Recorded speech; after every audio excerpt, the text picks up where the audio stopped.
Hey everybody, welcome back to Military Aviation History. I'm your host Chris, and today we'll do something special, and that is read some of the comments that I have been getting over the past, let's say, 2 or 3 years. Now these comments were collected by a buddy of mine, then I sent them off to someone else who curated them a little bit and made sure there was a nice mix, and now I have them here, and I haven't really seen these before, so this is going to be fun. So let's get into this. Grab a drink, make yourself comfortable, and let's see what the internet has provided on this very day. Your accent makes you sound like you drove a Stuka. It feels like this video was narrated by Arnold Schwarzenegger. LOL. Can't understand most. You must be from India, China, or another third world country. Most people from India or China or from a third world country probably have a better English than I do. Why the f are you using imperial system? You sound like a German. Yeah, I wish we all lived in that glorious world where we're only allowed to use the measurement system that our own country uses. This guy is making up history on the hoof. The main plane offered to the Soviets was not the Spitfire, but the P-39, which did not perform to the likings of the Americans and the British. Yeah, that's all fair and well, but the video was about Spitfires in Soviet service, so why talk about the Airacobra? Stop kitty yank British comments. The Bf-109 was equally good. The stupid troublemaking Brits would only attack German aircraft when the Germans were running low on fuel and had limited fighting time returning home. When the British pilots first met the German pilots, they had nervous breakdowns and refused to fly. Don't say the British were cleverer in that tactic.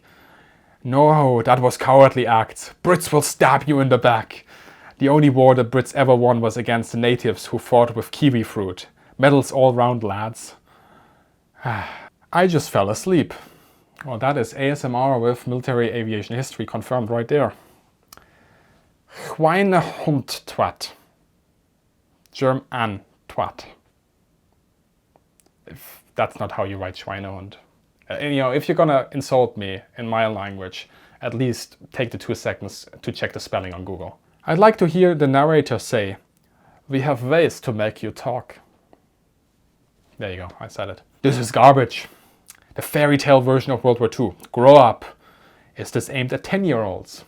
Well, actually, my audience demographic is fairly stable. So below 17 years of age, we're talking about like 3% of my audience. And then above that, it is very stable.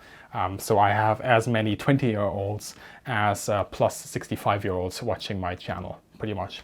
So there you go. It is not aimed at 10-year-olds, and it is, in fact, not even watched by 10-year-olds. You should make a channel teaching people how to teach German. I'm trying to learn from a book, and it's kind of hard. Oh, this is actually pretty nice. Just keep at it. Practice, practice, practice. Listen to a lot of German, read a lot of German, try to speak a lot of German, get good at it in a conversational manner, and that will carry you quite far. You were saying German words in a French accent in Spanish pronunciation. Your accent is sexy. You have been lazy and lifted a lot of your commentary from Wikipedia. Funnily enough, this was apparently posted on a video I made on the Paul Bolton Defiant. I think my video actually went counter to a lot of stuff that is written on that Wikipedia article, but I haven't read it in the first place, but I haven't read it in a long time. Plus, if you actually want to know where my sources come from, you just have to check the description. They're actually all cited there. Maybe it's just me, but I hear your voice trembling like you're about to cry. Is everything all right? Yes, everything is all right. So thanks for asking. Slight ear infection at the moment, but it's all right. No worries. See you in the sky. How exactly? I don't know, you tell me. This is total bullshit. The A-10 is one of the most devastating attack aircraft ever built. These propeller-driven will be knocked out of the sky if the military you are attacking has any air defense. Yes, Robert. That is also the point that I made in that video. But these propeller-driven aircraft, these light attack aircraft, well, they are meant for an environment where that is not the case. You wouldn't pit them against something like, say a conventional military like Russia has or China, but you can pit them against, in an environment, against folks that do not have comparable systems to those countries. You don't look like you ever served in any army. So this is a bit like a little boy talking about menstruation. I have never served in an army, that's true. But yeah, I'm just gonna let that comment stay there. That's too good. RGs, his words, not mine. RGs sunk a couple of British cruisers using turboprop. What? During the Falklands Wars? What? Okay. I remember. Oh, this must have been the episode on. Where was the Falklands? Oh yeah, on the Vulcan. This must have been the episode on the Vulcan. I remember during the Falklands Wars years ago, World War II era corsairs were killing the Brits because they could fly slow and close, while their jets had to do 5-mile loops to take a next shot at them, and they then come back when they hugged their ships, so they couldn't get a shot. Lol. Wasn't till they bought these Harriers in that they got the upper hand. I'll say low tech can def be the answer for many things. We are not asking what you're talking about. We are asking, what are you smoking? LMFAO. Trim down in A10. Put on a prop and you have the equivalent. Ha ha ha. Just talking out here. You know he is an expert because he has all of his 5 books on display.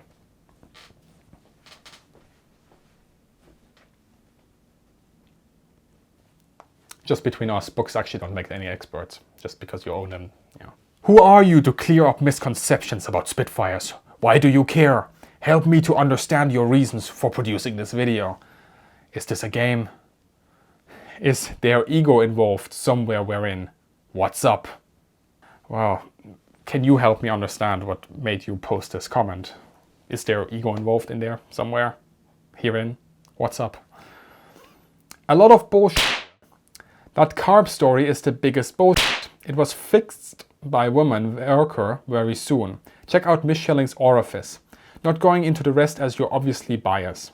I know which video this is, and this is something that actually happened in that comment section multiple times, and that is that people did not realize that I actually talked about Miss Schilling's Orifice without saying Miss Schilling's Orifice, and I did that on purpose actually.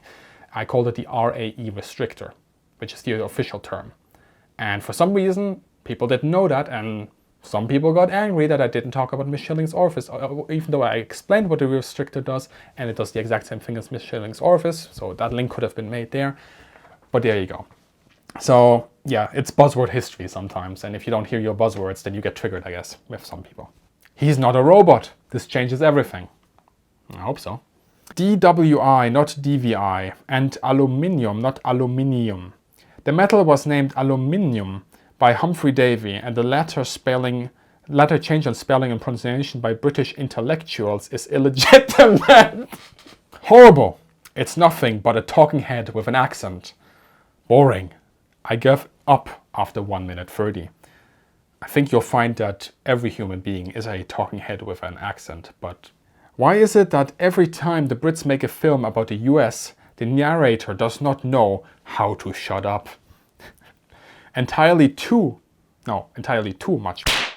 Overly explaining what? You must all like you hear yourself talk.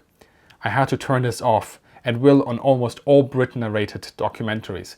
Well, thank you very much that you think that I'm a native speaker. Clearly a foreigner that does not know what he is talking about. Seriously? I'm supposed to listen to some crowd named Bismarck telling me about American aviation shortcomings? Hey Jerry, if I want your opinion, I'll give it to you. Those are some fighting words there, Scott. Fighting words. I'm halfway hearing this and you're full of I'm sorry, but I think this video was too long. Well, that's a valid opinion. Is a German authorized to talk about American aircraft? And I'd just like to mention here, the person who posted this comment has an Iron Cross as his avatar. That's amazing. Man, why don't you try playing a flight sim like IL-2 or DCS? Mostly time. I actually do fly them, but mostly time. Let's see, so you're telling me that the American aviators that were there are wrong, and you're right because you slow-framed look at this movie? You guys are a f***ing joke, and revisionist, but what else can you expect from a couple of basement boys? This must have been on my critique of the Midway trailer. For some reason, some people get really, really triggered when you critique movies, as if movies are a direct translation of what the pilots actually said about their time. If you look at it in a little bit more closely, and if you actually listen and read what some of these pilots have been saying in the war, you'll actually find that a lot of movies are completely going in the opposite direction. And a lot of times, sadly, what is in the movies is, how shall I say, the actual stories that the pilots tell never seem to be good enough for Hollywood. Sadly. Actually, it's quite insulting, really, if you think about it. The narrator Bismarck described this battle as fairly important. That was my cue to stop watching because Midway was the singularly most important battle fought in the Pacific theater of World War II and one of the most important battles in world history. Yeah, it actually was a very important battle, but there are some certain things that are called understatements to make a point. But, you know, I talk my way, you talk your way. All's good. Anyway, guys, I hope you enjoyed this little look at my comment section of some of the comments that have been coming in over the last 2 years.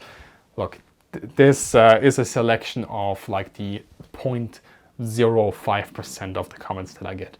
I fully well know most of you guys post very good comments, even the critical comments that say or point out perhaps what you think is a mistake or that are actually mistakes in my videos. I appreciate those comments. Constructive criticism is absolutely fine. I absolutely like it, and I do also encourage you to interact with my commentary and with my videos in a way that doesn't make you think that it's the end of all discussions, okay? Yeah, the study of history lives by the fact that we as historians or as people that engage with history think critically and engage with the subject matter in an open-minded manner.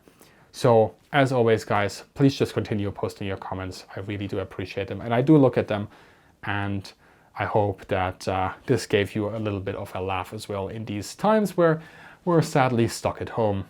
Anyway, hope you guys have a great day, good hunting, and see you in the sky.